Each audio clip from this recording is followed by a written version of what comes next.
ব্যোমকেশ গোত্র ঠিক কিরকম হয়েছে ব্যোমকেশ গোত্র আসুন জেনে নিই এই পডকাস্টে। Hey everyone, this is Titash and today I'm back with another podcast on Brains Ki Baat. Sharadindu Bandyopadhyay রহস্য উপন্যাস রক্তের দাগ অবলম্বনে গোয়েন্দা ব্যোমকেশ গোত্র বানিয়েছেন পরিচালক অরিন্দম শীল। ওনার আগের ব্যোমকেশ গুলোর মধ্যে ব্যোমকেশ গোত্র সিনেমাটি দর্শকদের দ্বারা প্রশংসিত হবে বলেই আশা করছি। মূল গল্পে আছে স্বাধীনতা পরবর্তী কলকাতার এক ধনী সুপুরুষ কিন্তু ব্যভিচারী মানুষ সত্যকাম দাস ব্যোমকেশের কাছে আসেন এক অদ্ভুত দাবি নিয়ে যে তার মৃত্যুর পর ব্যোমকেশ যেন তার মৃত্যুর ঘটনার তদন্ত করেন। ব্যোমকেশ জিজ্ঞাসা করেন যে তিনি কোনো তার সম্ভাব্য অপরাধীর নাম প্রকাশ করতে চান কিনা, কিন্তু তিনি চান না।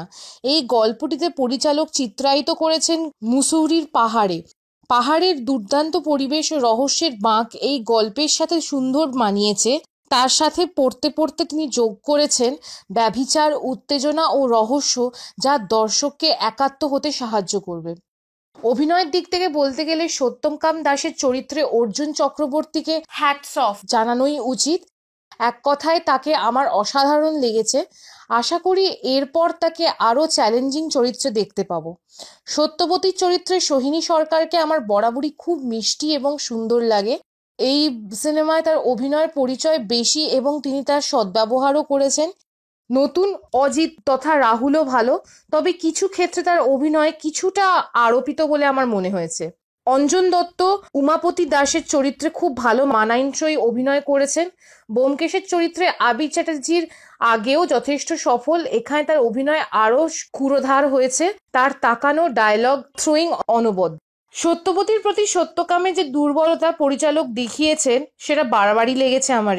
তার কারণ গল্পে লেখক একবারও সত্যবতী ও সত্যকামকে মুখোমুখি রাখেননি। অ্যাকশন দৃশ্য প্রতিবারের মতোই এবারও ভালো নয়, আরও ভালো করতে হবে। আমি এই সিনেমাটিকে মোটামুটি 10-এ 6 দিতে চাই, কারণ কিছু কিছু জায়গায় আমার কিন্তু সামঞ্জস্য লাগেনি। হোক পাহাড়ের মুসৌরিতে এরকম সুন্দর একটা অভিনয়কে প্লেস করা, এরকম একটা সুন্দর একটা গল্পকে প্লেস করে সিনেমা তৈরি করা সত্যিই প্রশংসনীয়।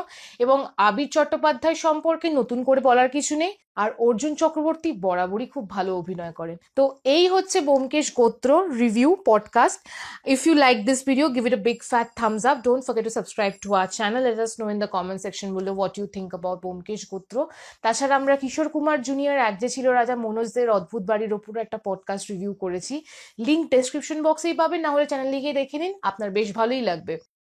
আর আমরা আছি ফেসবুক, ইনস্টাগ্রাম, টুইটার, টেলিগ্রাম সব জায়গায়। লিঙ্ক ডেসক্রিপশন বক্সে আছেন, যান গিয়ে দেখুন।